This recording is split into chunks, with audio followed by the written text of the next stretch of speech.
Halo teman-teman, selamat datang di channel Au Kisah, yaitu sebuah channel yang merangkum berbagai cerita, baik itu berupa kejadian peristiwa, sejarah, legenda, dongeng, maupun mitos. Namun sebelumnya, jangan lupa untuk subscribe, like, dan share channel ini agar bisa terus berkembang dan bisa menyajikan berbagai cerita kepada kalian semua. Terima kasih.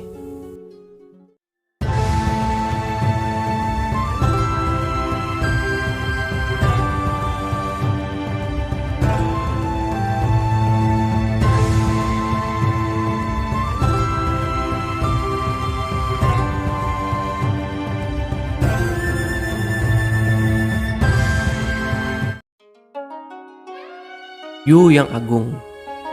Yu merupakan seorang penguasa legendaris di Tiongkok kuno pada tahun 2070 sebelum Masehi yang terkenal karena pengenalannya tentang pengendalian banjir dan meresmikan pemerintahan dinasti pertama di Tiongkok dengan mendirikan dinasti Xia serta sifatnya yang bermoral tinggi.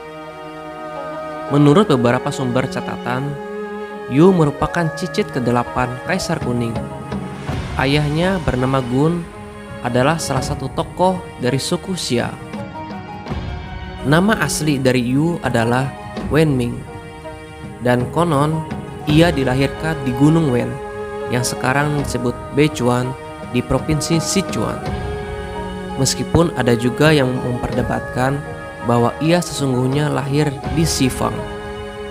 Ibunda Yu berasal dari marga Yoxin yang bernama Nuzi. Ketika Yu masih kecil, ayahnya yang bernama Gun memindahkan orang-orang ke timur menuju Zongyuan. Kaisar Yao menawarkan Gun sebagai kepala daerah di Chong karena Kaisar Yao bermaksud mencari orang yang dapat mengontrol banjir, sehingga meminta nasihat kepada para penasehatnya, dan terpilihlah Gun. Namun Gun gagal menjalankan tugasnya dalam menangani banjir karena pada masa pemerintahan Kaisar Yao terjadilah suatu banjir yang sangat luas, sehingga tidak ada sejengkal pun daerah kekuasaan Yao yang terhindar, dan lembah Sungai Kuning maupun lembah Sungai Yangtze keduanya terbanjiri. Gun berusaha selama 9 tahun untuk mengendalikan banjir dengan teknik membangun bendungan dan tanggul. Namun, air bah masih terus mengganas sehingga menyebabkan berbagai jenis gangguan sosial yang terjadi semakin bertambah. Dampak lainnya juga adalah proses administrasi kekaisaran menjadi semakin sulit. Dan pada masa kepemimpinan Kaisar Sun, akhirnya Gun diasingkan di Gunung Bulu dan dihukum mati karena gagal mengatasi banjir. Ia pun juga dipandang sebagai orang yang keras kepala dan kolot. Yu tumbuh di lereng Gunung Song, sebelah selatan Sungai Kuning. Ia kemudian menikahi seorang wanita asal Gunung Tu, dan mereka memiliki seorang putra yang bernama Qi, yang berarti wahyu.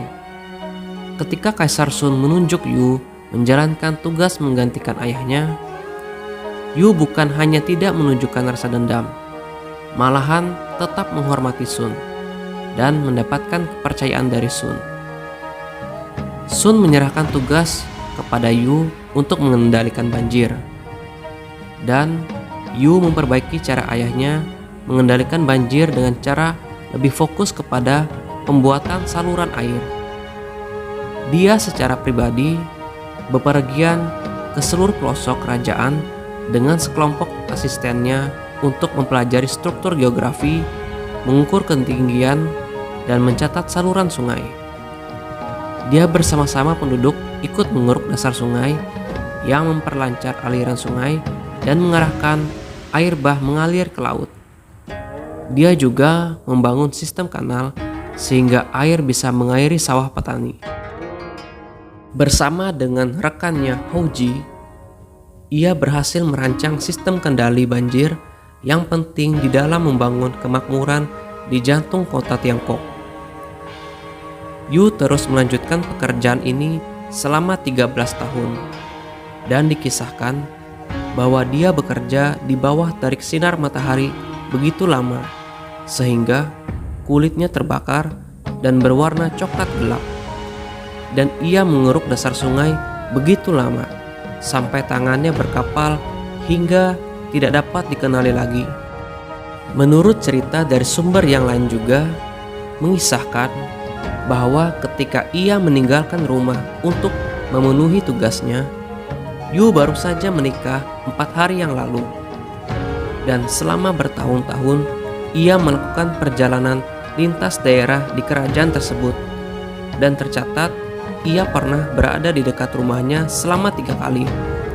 Namun Yu tidak sekalipun menengok keluarganya karena takut akan menunda tugasnya, bahkan saat ia mendengar tangisan anak laki-lakinya yang baru lahir. Namun setelah jerih payah selama 13 tahun, banjir yang menjadi masalah selama 2 generasi berhasil dikendalikan. Kegigihan dan ketekunannya dalam melaksanakan tugas mendapat penghargaan dari banyak kalangan, sekaligus juga merupakan salah satu faktor dari bersatunya berbagai suku terdekat lainnya, karena Yu berhasil mengendalikan banjir dan mengembangkan pertanian, sehingga kekuatan suku Xia menjadi kuat dan menjadi pemimpin dari gabungan berbagai suku.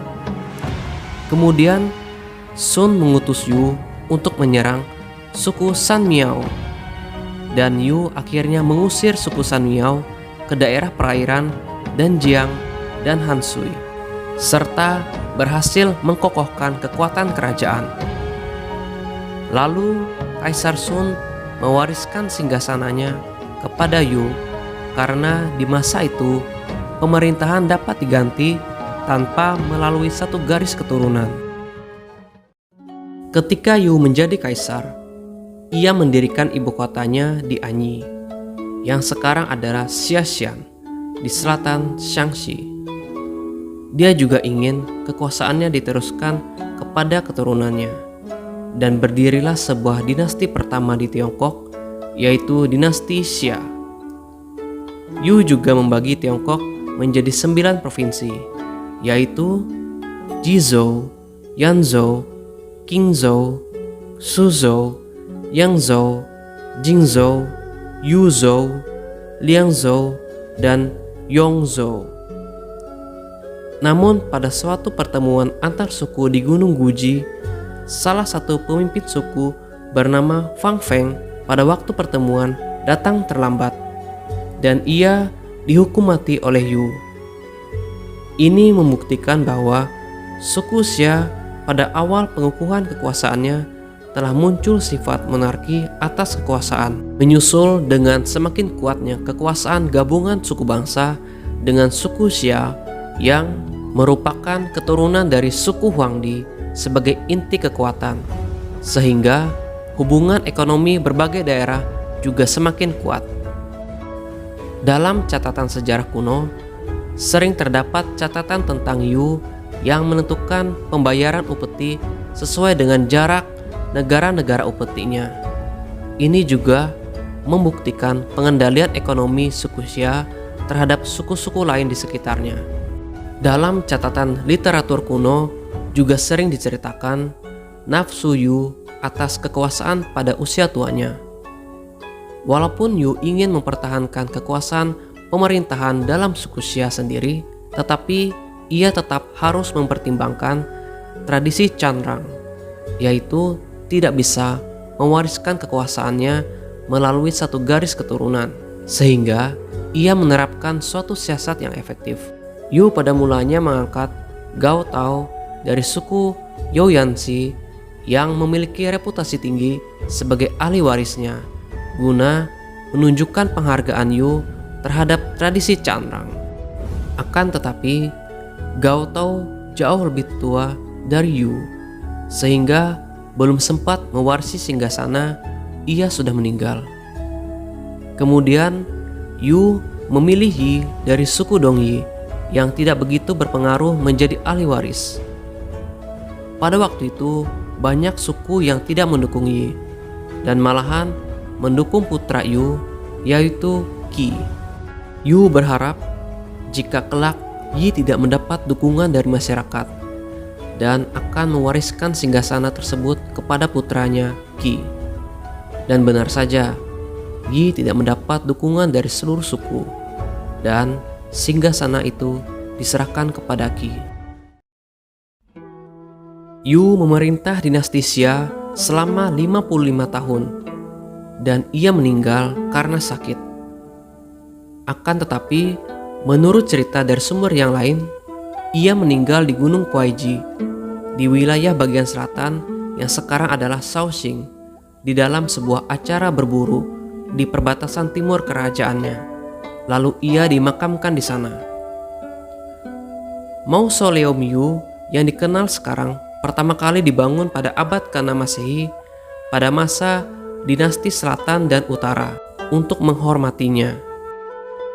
Mausoleum Yu berlokasi 4 km di selatan kota Shaoxing. Sebagian besar struktur bangunannya dibangun kembali berkali-kali pada periode berikutnya. 3 bagian utama dari makam tersebut adalah makam Yu, kuil, dan tugu peringatan. Di makam tersebut terdapat banyak patung Yu yang menenteng sebuah cangkul kuno, dan sejumlah kaisar pada zaman kekaisaran pergi ke sana dan melakukan upacara untuk menghormatinya. Demikianlah cerita tentang Yu yang agung yang mengisahkan tentang kesuksesannya dalam menangani banjir besar, sehingga ia dinobatkan menjadi kaisar sekaligus pendiri dinasti pertama di Tiongkok, yaitu dinasti Xia. Sekian dulu untuk cerita kali ini. Apabila ada kekurangan dalam isi cerita maupun cara penyampaian saya mohon maaf atas keterbatasan saya.